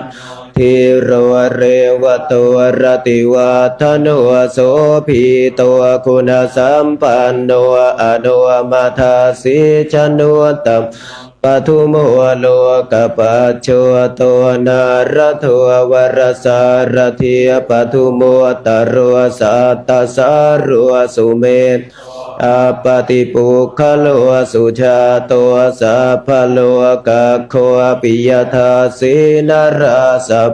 อัฏฐทาสีการุณิโกธรรมทาสีตโมนุโทสิทธัตโตอสโมโลกิติโสจวัฏตังวโรปุโสจวรโทพุทโธวิปัสสิจัตสิกขิสัพพหิโตสัทธาเวสสภูสุขทายโกกักกุสันโทสัทธวาหุโกนาคมโนรนัญชโหกัสสะโพสิริสัมปันโนโคตโมสักกายปุงคโหหน้า75สักกัตตวาพุทธรัตนังโอสทังโอตมังวรังหิตังเทวมันสานังพุทธเตเชนะโสทินะนาสันตุปัทถวาสัพเพทุกขาอุปัสสะตุเตสักกัตตวาธรรมรัตนังโอสทังโอตมังวรังปริลาหุปัสสมนังธรรมเตเชนะนาสันตุปัทถวาสัพเพพยาวุปัสสเมนตุเตสักกัตตวาสังฆรัตนังโอสทังอุตมังวัรหุนายยังปาหุนายยังสังฆเตเชนะโสทินานาสันตุปัทถวาสัพเพโรคาวุปัสสเมนตุเตหน้า77โพชฌังโฆสติสังฆาตัวธรรมันวิจโยตถาวิริยามปิติปัสสะทิโพชฌังคาจตถาปเรสัมมทุเปขโพชฌังสัตเตเตสัพพทาสินามุนินาสัมปทัคคาตาภาวิตาภาหุลิกัตสังวัตตันติอภิญญายานิพพานายะจะโพธิยาเอเตนะสัจเจเชนะโสทิเตโหตุสัพพทาเอกาสมิงสมเยนะโมคคัลลานันจักกัสสะปังคิลาเนทุกิเตโพธสัตตเทสยิเตจตังอภินันทิตวารโรคามุจิงสุตังคันเอเตนะสัจวัชเชนะโสทิเตเอกทาธรรมราชาปิเคลันเยนะพิปิลิตัวจวนทาเทเรนตันเยวะปัน เปตวานาสัทธรังสามโมทิตวาจะอาภาธาตามหาวุธาสิทานาโสเอเตนะจวัชเชนะโสทิเตโหตุสัพพทาปะหินาเตจะอาภาตินันนามปิมเหสีนางมาคาหตกิเลสาวปตานุปาติธรรมตาเอเตนะสัจวัชเชนะโสทิเตโหตุสัพพทา31เอวเมสุตังเอกังสมยังภควาสาวัตถิยังวิหรติเชตวันอนาถปินทิกาสาราเมตตระโคภควะภิกขุอามันเตสิภิกขโวติปทานเตติเตภิกขุภควะโตปัจจัสโสสุงภควะเอตทะโวจะเมตตายภิกขเวเจโตวิมุตติยาอาเสวิตายาวิตายะพหุลิกตายะยานิกตายะวัตถุกตายะอนุทิตายะปริจิตยะสุสมารัตถายะเอกาทัสสานิสังสาปฏิกังคากตมิเอกาทัสสะสุขังสุปฏิสุขังปฏิพุชชตินาปาปะกังสุปินปัสสติมนุสสานังปิโยโหติอมนุสสานังปิโยโหติราคันตินาสะอาคิวาวิสังวาสัทธังวากรรมติตุวตังจิตตังสัมทิยติมุขวันโนวิปัสสิทติอาสามุลังอุกาลังกโรติอุตริงอาปติวิชันโตบรมโลกุปะโคโทติเมตตายภิกขเววิมุตติยาอาเสวิตายาภาวิตายาภาหุลิกตายายานิกตายาวัตถุกตายาอนุทิตายาปริจิตายาสุสัมมารัตถายาอิเมเอกาทัสสานิสังสาปฏิกังคติอิธรรมวัจะภควะอัตตมนาเตภิกขุภควะโตภาสิตังอภินันทุนติกรวดน้ำตอนเช้าหน้าที่8ครับอันธรรมยังปฏิทานะคาทาโยพนามัสการโรนเตทวิหารมันดเรเทราจมัจฉานวกาจะภิกขโวสารามิกาธานิอุปาสกาธามาจะเทสานิขมาจะอิสราสัปปานาภูตาสุขิตาภวันตุเตชาลาพุชาเยปิจอันดสัมภวาสังเสทชาตาอัทโวปปาติกานิยานิกังธรรมวรังปฏิจจเตสัพเพปิทุกขัสสะกโรนตุสังขยังธาตุจิรังสตังธัมโมธัมมัทธราจปุคคลาสังโฆโหตุสัมมาโควะอัฏฐายะจหิตายะจาอัมหิราคตุสัทธัมโมสัพเพปิธัมมจาริโนวุทิงสัมปะปุณายามะธัมเมอริยปเวทิเตปัสสันนาโหตุสัพเพปิปานิโนพุทธัสสะสะเนสัมมาทารังปเวชชันโตกาเลเทโวปวัสสตุวุธิภาวายะสัตตานังสมิทธังเนตุเมทนิงมาตาปิตาจะอัตตระจังนิจจังรักขันติปุตตะกังเอวังธรรมเมนราชานุ ปัจจาระคันตุสัพพะทาจบธรรมชาติแต่เพียงเท่านี้ต่อไปก็กล่าวคำอาราธนาพระกรรมฐานพุทธาราธนานังธรรมาราธนานังสังฆาราธนานังอัปปมาโนพุทโธอัปปมาโนธัมโม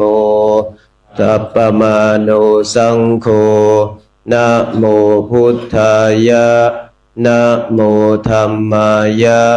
นะโมสังฆายะพุทโธเมนะโธ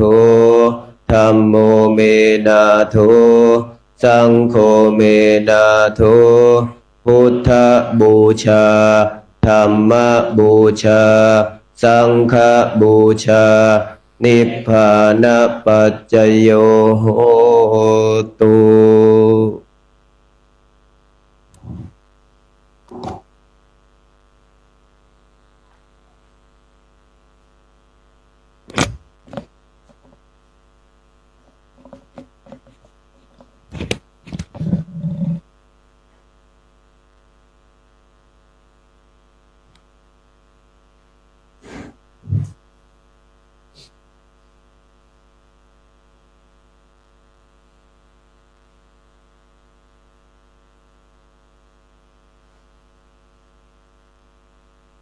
ในช่วงระดับนี้ไปเราท่านทั้งหลายก็จะได้มารวมกันบำเพ็ญเพียรภาวนากันหลังจากที่เราได้ทำวัดสวดมนต์เสร็จสิ่งหนึ่งที่ขาดไม่ได้คือการเจริญจิตตภาวนาที่จะยังจิตของเราให้มันสงบยังจิตของเราให้ผ่องใสและเบิกบานการฝึกมาเป็นเปลี่ยนภาวนาเช่นนี้ผมเชื่อว่าเราทั้งหลายมาถึงนี้น่าจะมีหลักในการภาวนาแล้วน่าจะเห็นแสงสว่างปลายอุโมงค์แล้วน่าจะชัดเจนในเรื่องของการปฏิบัติธรรมกรรมฐานไม่มากเกินน้อยสิ่งหนึ่งคือหลักหลักของการปฏิบัตินี่ต้องชัดเจนนะถ้าเราไม่ชัดเจนนี่ก็การปฏิบัติธรรมกรรมฐานเนี่ยถ้ามันไม่มั่นคงมันไขว้เขวนี่มันก็จะช้าเหลือเกินมีเครื่องราชาในการฝึกฝนอบรมเมื่อเราฝึกปฏิบัติไปภาวนาไปจิตของเราสมควรแก่การงานจิตของเราสมควรแก่ธรรมก็สามารถทำลายกิเลสที่มันเกิดขึ้นอยู่ในจิตสันดานของเราในเวลาที่เรานั่งภาวนาจิตของเรามันสงบเราก็ปล่อยให้มันสงบไปแต่สงบมากน้อยก็แล้วแต่เมื่อมันสงบแล้วเราก็มาถอยจิตออกมาพิจารณาในขันธ์ในธาตุในขันธ์ของเราเนี่ยเอาความสงบของจิตมาเป็นกำลังเพื่อที่จะเข้าไปทำลายอาสวะกิเลสทั้งหลายเป็นเครื่องหมักดองอยู่ในจิตของเราเราจะต้องมาสะสางในตัวของเราเองอย่างที่ผมเคยได้กล่าวไว้ว่ากิเลสทั้งหลายเราเป็นผู้ที่สร้างเองเราก็ต้องมาทำลายเองด้วยตัวของเราเองไม่มีใครจะมาสะสางกิเลสให้กับเราได้นะธรรมะอันลึกซึ้งถ้าไม่นำไปปฏิบัติมันก็ไร้ค่าไร้ความหมายสิ่งที่ดีต้องอยู่กับบุคคลที่สมควรแก่สิ่งดีนั้นสิ่งที่ดีถ้าไม่ได้อยู่กับบุคคลที่ไม่สมควรที่จะได้รับสิ่งดีๆสิ่งดีก็ไม่ปรากฏสิ่งดีจะปรากฏขึ้นได้นั้นต้องขึ้นดูจิตใจของเราว่าพร้อมที่จะรับสิ่งดีๆมากน้อยขนาดไหนการที่เรามีโอกาสได้มาฝึกฝนอบรมมานั่งดูจิตดูใจของเราเช่นนี้ขึ้นชื่อว่าเรากำลังมาสะสางกิเลสกันกิเลสตัวไหนที่มันก่อให้เกิดภพชาติสำหรับตัวของเราเราก็ไปจัดการทำให้มันสูญสิ้นไปอย่าให้มันเป็นตัวสร้างภพสร้างชาติให้กับเราเราพยายามระลึกนึกถึงหลักธรรมคำสั่งสอนที่องค์สมเด็จพระสัมมาสัมพุทธเจ้าตรัสไว้ให้บ่อย พิจารณาบ่อยๆย้ำเตือนบ่อยๆนะยิ่งถ้าเราฝึกฝนอบรมจิตของเราสงบแล้วเนี่ยเอาความสงบของจิตมาเป็นกำลังเอาความสงบของจิตเนี่ยที่จิตของเราได้รับความสงบมาเป็นกำลังให้เป็นบาดฐานของการเจริญวิปัสสนากรรมฐานถ้าจิตของเรามีกำลังแล้วการเจริญวิปัสสนากรรมฐานก็ไม่ใช่เรื่องยากที่จะทำให้เราหลุดพ้นออกจากวัฏสงสารนี้เราผ่านการเวียนว่ายตายเกิดผ่านการทุกข์ทรมานผ่านการพัดพรากจากของรักของชอบใจผ่านการเป็นหญิงเป็นชายมาชาตินับไปถ้วนแล้วบางชาติเราก็หลงไปเกิดในช่วงที่ไม่มีพุทธศาสนาบางชาติเราก็เข้ามาอยู่ในขอบเขตของพระพุทธศาสนาเหมือนกับชาตินี้ซึ่งเราท่านทั้งหลายเคยได้ยินเคยได้ฟังกันอย่างเป็นประจำว่าการเกิดมนุษย์แสนยากแสนลำบากถ้าเทียบเท่ากับบุคคลที่ไม่ได้เกิดมีมากเหลือเกินที่เกิดมาเนี่ยถือว่าโชคดีแล้วยิ่งเรานี่โชคดีหนักเข้าไปอีกก็ได้มีโอกาสได้ฝึกฝนได้อบรมได้บ่มนิสัยของเรา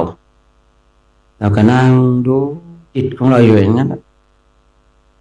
ความโชคดีมันเกิดขึ้นแล้วเราก็นั่งดูจิตของเราเพียรเพ่งดูอยู่อย่างนั้นเมื่อเราเพียรเพ่งจิตของเราจดจ่อจดจ้องกับจิตของเราเนี่ยมันก็จะเห็นนะท่านทั้งหลายคือดูสิ่งใดแล้วก็เห็นสิ่งนั้นมองฟ้าเห็นฟ้ามองดินเห็นดินมองจิตเห็นธรรมวันหนึ่งผมเดินไปเดินมาเนี่ยเรามองฟ้ามันก็เห็นฟ้ามองดินเราก็เห็นดินแต่พอเรามองจิตปุ๊บเห็นธรรมพอเรามองจิตปุ๊บเห็นธรรมเลยธรรมทั้งหลายที่จะเป็นเครื่องนำพาให้เราออกจากวัฏสงสารธรรมที่มันปรากฏขึ้นในจิตในใจของเราธรรมะนี่อัศจรรย์จริงหนอเมื่อจิตของเราเข้าสู่ธรรมทั้งหลายความอัศจรรย์แห่งธรรมก็จะปรากฏขึ้นเรานั่งดูจิตดูใจของเราเนี่ยที่เรามีอุบายในเบื้องต้นเดี๋ยวหายใจเข้าพุทหายใจออกโทเนี่ยจะดูพองหนอยุบหนอเราดูลมหายใจหรือว่ากสิณทั้งหลายคือมันจะยังเข้าไปสู่การดูจิตทั้งหลายมันไปจบที่จิตไม่ได้จบที่อุบายทั้งหลายอุบายนั้นมีเครื่องนำพาที่จะนำพาเราไปสู่ในความเป็นจริงที่จิตทั้งหลายเราจะได้ชัดเจนทุกสิ่งทุกอย่างมันเกิดจากการปรุงแต่งของจิตจิตนี้เนี่ยมันปรุงแต่งสารพัดเลยปรุงแต่งให้เราท่านทั้งหลายทุกข์ก็ได้สุขก็ได้ความทุกข์และความสุขนั้นมันเกิดจากการปรุงแต่งของจิตนะสังเกตดูได้ถ้าจิตนี้ไม่ปรุงแต่งสภาพแห่งทุกข์และสุขนั้นก็ไม่ปรากฏ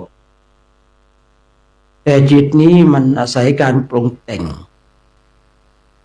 เราเลยพบกับความทุกข์และความสุข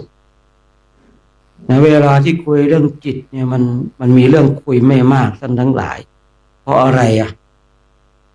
เพราะทำไมคุยเรื่องจิตมันคุยอะไรได้ไม่มากเพราะอะไรจิตนี้มันมีการเกิดขึ้นตั้งจุดดับไปมันเวลามันทุกข์เพราะจิตมันปรุงแต่งให้ทุกข์เกิดจากอะไรภาษาทั้งหลายที่ก่อให้เกิดทุกข์เนี่ยในเวลาที่สุขจิตทั้งหลายมันปรุงแต่งสุขอย่างนั้นสุขอย่างนี้มันปรุงแต่งให้สุขจิตนี้มันจะทุกข์มันจะสุขนั้นไม่ใช่อยู่ดีๆมันทุกข์มันสุขมันมีเหตุอยู่ในเหตุที่จะทำให้เราได้พบเจอกับความทุกข์เหตุที่จะทำให้เราพบเจอกับความสุขและความทุกข์และความสุขนั้นเนี่ยเราอย่างลงไปสู่จิตถ้าจิตของเราไม่มีการปรุงแต่งมันก็ไม่มีความทุกข์และสุข จิตของเรามันจะไม่มีการปรุงแต่งท่านทั้งหลายลองนั่งดูก็ได้ไม่ให้จิตของเราปรุงแต่งเนี่ยนั่งดูจิตแล้วจิตของเราไม่มีการปรุงแต่งเนี่ยมันก็ไม่มีอะไรเลยจิตในแต่ละดวงนี้มันผุดขึ้นมาเกิดขึ้นมามันไม่มีอะไรที่ไปปรุงแต่งมันก็ดับไปตามสภาพเป็นความเป็นจริงคือจิตที่มันเกิดขึ้นตั้งอยู่และดับไปสภาพเป็นการปรุงแต่งของจิตนั้นเนี่ยเมื่อมันไม่มีสิ่งอื่นมาปรุงแต่งมันก็ปรุงแต่งไม่ได้แต่จิตมันเกิดขึ้นตลอดเวลาไหมจิตมันก็เกิดขึ้นอยู่ตลอดเวลาเนี่ยจิตที่มันเกิดขึ้นตลอดเวลาเนี่ยมันไม่มีอะไรมาปรุงแต่งนะมันก็เกิดขึ้นตั้งอยู่และดับไปนี่คือความเป็นจริงของจิตที่ไม่ว่าจะปุถุชนหรือพระอรหันต์เหมือนกันตรงจุดนี้คือมีจิตที่มันเกิดขึ้นตั้งอยู่และดับไปเมื่อจิตมันเกิดขึ้นตั้งอยู่และดับไปเนี่ยปุถุชนมีการปรุงแต่งพระอรหันต์ไม่มีการปรุงแต่งจิตมีการเกิดขึ้นตั้งอยู่ดับไปไหมจิตมันก็มีการเกิดขึ้นตั้งอยู่ดับไปไม่ว่าปุถุชนหรือพระอรหันต์แต่ปุถุชนนั้นมันปรุงให้สุขก็ได้ปรุงให้ทุกข์ก็ได้แต่พระอรหันต์นั้นไม่มีการปรุงแต่งจิตพระอรหันต์นั้นไม่มีการปรุงแต่งจิตของพระอรหันต์นั้นก็เลยเป็นสภาพที่เป็นกลางๆแต่ถามว่ามีความสุขมีความทุกข์ไหมมีแต่ไม่ได้ปรุงแต่งความสุขและความทุกข์นั้นถามว่าพระอรหันต์มีความทุกข์ไหมมีแต่ทุกข์นั้นเนี่ยไม่ได้มีการปรุงแต่งคือท่านทั้งหลายต้องเข้าใจว่าทุกข์ที่มันเกิดขึ้นตั้งอยู่ดับไปเนี่ยแล้วเราสังเกตดูจิตของเราเองก็ได้นะทุกข์ที่มันเกิดขึ้นถ้าไม่มีการปรุงแต่งมันเกิดขึ้นตั้งอยู่ดับไปนะสุขที่มันเกิดขึ้นกับเราถ้าไม่มีการปรุงแต่งมันก็มีการเกิดขึ้นตั้งอยู่และดับไปนี่ที่กล่าวว่าพระอรหันต์มีความทุกข์มีความสุขไหมที่กล่าวว่ามีทางไหนต้องต่อไปอีกต้องต่อไปอีกว่าทุกข์ทางกายมีไหมปกติพระอรหันต์มีทุกข์ทางกายแต่ใจไม่ทุกข์กับกายนี้แต่ความทุกข์ทางกายนี้ไม่สามารถจะส่งไปถึงจิตใจของพระอรหันต์ได้แต่ความทุกข์ทางกายของปุถุชนส่งตรงไปถึงจิตใจของปุถุชนให้ปรุงแต่งว่ากายเนี่ยเป็นทุกข์เหลือเกินเนี่ยแต่พระอรหันต์นั้นเนี่ยกายเนี่ยมันยังทุกข์อยู่แต่จิตไม่ได้ทุกข์กับกายนี้กายของพระอรหันต์เนี่ยยังทุกข์อยู่แต่ว่าจิตไม่ได้ไปทุกข์กับกายนี้ความแตกต่างระหว่างความเป็นปุถุชนกับพระอรหันต์คือแตกต่างในจิตมันไม่เสวยทุกสิ่งทุกอย่างก็มีเหมือนกันคำว่าทุกสิ่งทุกอย่างนี่ไม่ได้หมายถึงกิเลสนะนี่เรากำลังคุยเรื่องทุกข์อยู่ไม่ใช่คุยเรื่องของกิเลสท่านทั้งหลายจะต้องเข้าใจว่าณเวลานี้เรากำลังคุยเรื่องทุกข์เรายังไม่ได้คุยเรื่องของกิเลส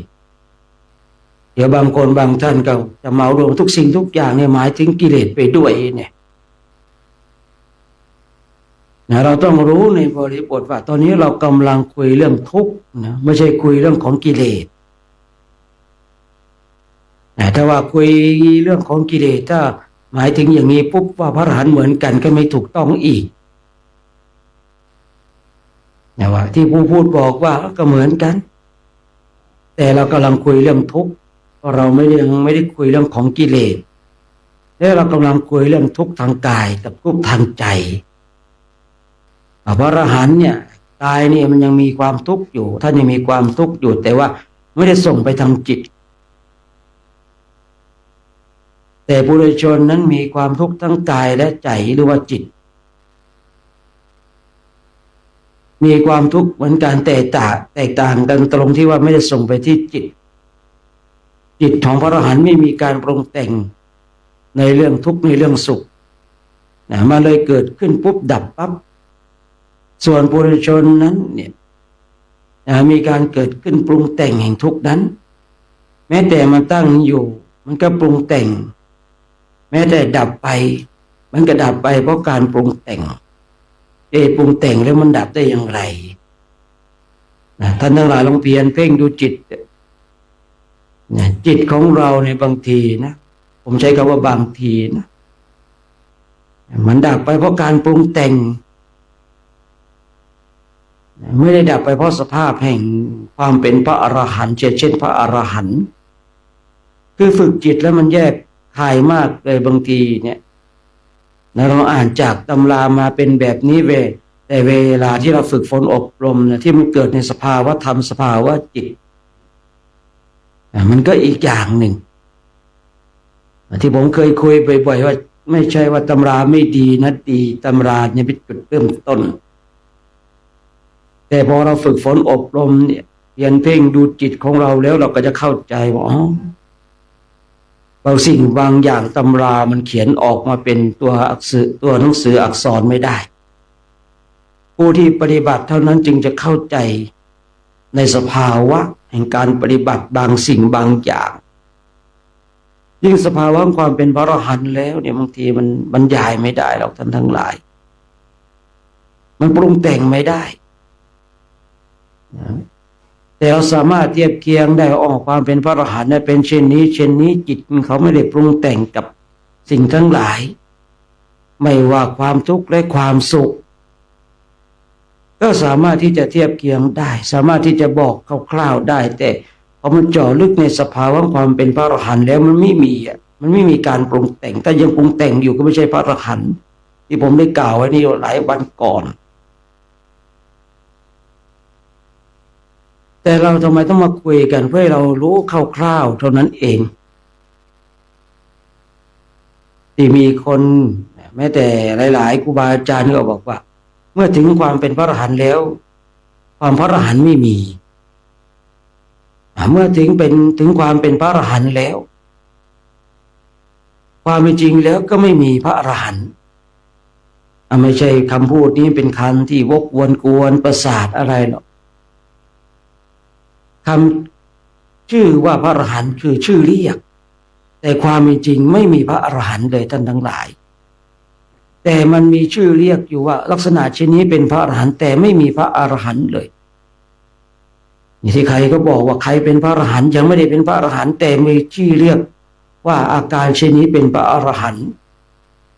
ผู้ที่เข้าถึงความเป็นพระอรหันต์จะรู้ได้ว่าที่จริงไม่มีพระอรหันต์เลยถ้ายังมีพระอรหันต์นั่นแสดงว่าจิตมันยังเข้าไปปรุงแต่งว่าตนเองเป็นพระอรหันต์เมื่อใดก็ตามที่จิตมันปรุงแต่งนั่นแสดงว่ามันอยู่ในการปรุงแต่ง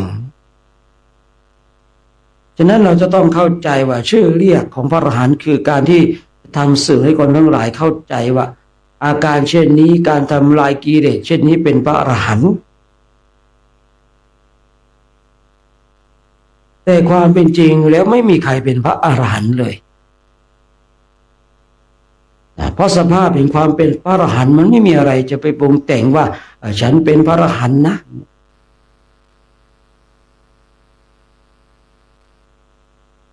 เพียงแต่รู้ว่าทำลายกิเลสทั้งหลายให้มันสูญสิ้นไปรู้ว่าตนเองเนี่ยสามารถทำลายอโศกกิเลสได้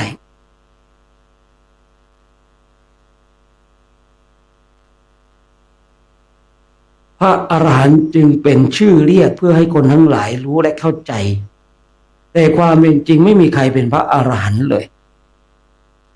แต่ความเป็นจริงนะท่านทั้งหลายไม่มีใครเป็นพระอรหันต์เลยถามว่าพระมหาโมคคัลลานะเป็นพระอรหันต์ตรงไหนโดยชื่อหรือโดยสภาวะล่ะถ้าโดยชื่อมันก็มีการปรุงแต่งอยู่ใช่หรือเปล่าแต่ถ้าบรรลุธรรมโดยสภาวะแต่อาศัยชื่ออันนี้ได้อยู่ เพราะสมมติเพื่อให้เราทั้งหลายเข้าใจ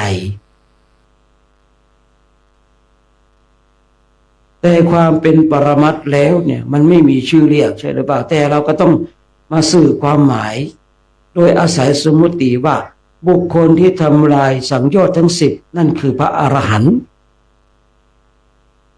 แต่ถามบุคคลที่เขาถึงความเป็นพระอรหันต์แล้วท่านบรรลุอะไรก็ไม่ได้บรรลุอะไรเลยแล้วท่านเป็นอะไรไม่ได้เป็นอะไรเลยเพราะสภาวะแห่งความเป็นพระอรหันต์ไม่มีอะไรปรุงแต่งจิตได้ทั้งบุญและบาปเมื่อเราฝึกฝนอบรมจิตตภาวนาเนี่ยเราก็จะค่อยเข้าใจไปตามกำลังและความสามารถของจิตของเราที่เราได้รับการฝึกฝนการอบรมเรามาเพียรเพ่งภาวนาให้จิตของเราเนี่ยเข้าใจให้จิตของเราไม่มีอะไรที่มาปรุงแต่งได้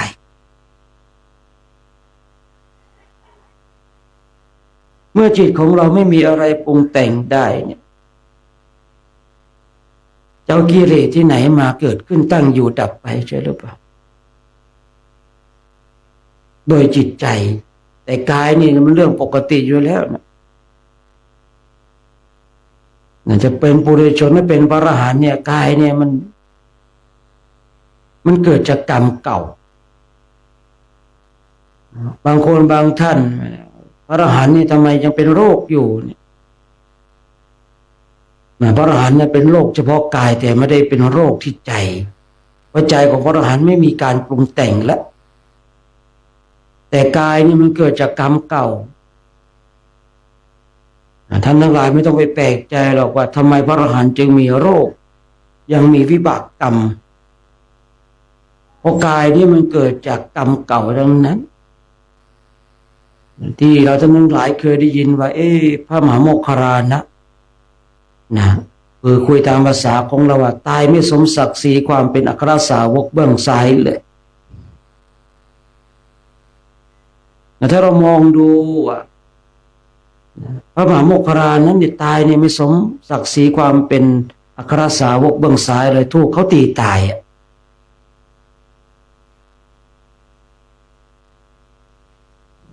แต่ถูกโจรตีเพราะเนื่องด้วยกรรมวิบากถูกตีที่กายไม่ได้ถูกตีที่ใจอย่างที่ได้กล่าวไว้กายนี่มันเกิดจากกรรมเก่าเมื่อใดก็ตามถ้ายังไม่นิพพานกายนี้ยังต้องเป็นบ่อกเกิดแห่งกรรมทั้งหลายแต่ใจของพระอรหันต์ไม่ได้เป็นบ่อกเกิดแห่งกรรมดีและกรรมชั่วแล้วนะแต่กายของพระอรหันต์เนี่ยยังได้รับกรรมดีและกรรมชั่วอยู่จึงไม่ต้องไปแปลกใจหรอกว่าทำไมอัครสาวกเบื้องซ้ายเนี่ยตายไม่สมศักดิ์ศรีถูกเขาตีตายความเป็นพระอรหันต์น่าจะตายแบบสมศักดิ์ศรีหน่อยแต่ที่ไหนได้อัครสาวกเนี่ยที่เขาบอกว่าตายไม่สมศักดิ์ศรีเลยถูกเขาตีตายฉะนั้นเรามีโอกาสมาฝึกฝนมาอบรมมาทำจิตของเราเพียรเพ่งในการบำเพ็ญเพียรภาวนานั่งดูจิตอยู่อย่างนั้นท่านทั้งหลายพอจิตของเรามันสงบแล้วเนี่ยปราศจากเครื่องร้อยลัดคือคำวงบริกรรมเนี่ยมันไหลลงไปสู่จิตมันก็ได้เห็นจิตนั่งดูจิตเกิดขึ้นตั้งอยู่ดับไปจิตไม่มีการปรุงแต่งใดๆเลยนะฉะนั้นก็ฝากไว้ในเช้าของวันนี้เนี่ยให้เรามาบำเพ็ญเพียรภาวนาฝึกฝนอบรมกันผู้พูดเองจะยุติการใช้เสียงเพื่อเราท่านทั้งหลายได้นั่งภาวนากัน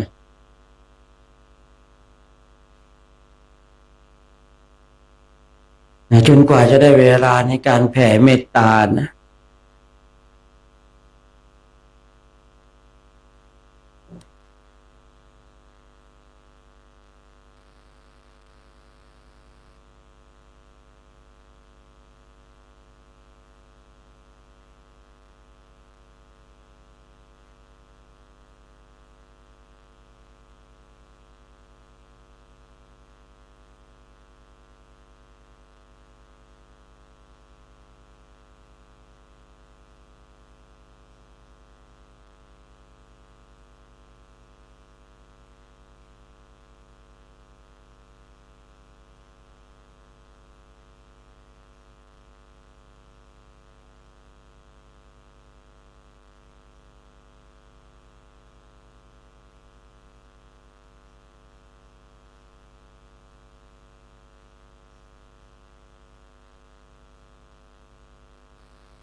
คิดว่าเป็นคน อยู่เวบนทุกเมื่อบอกเกิดเบื่อยินดีกัน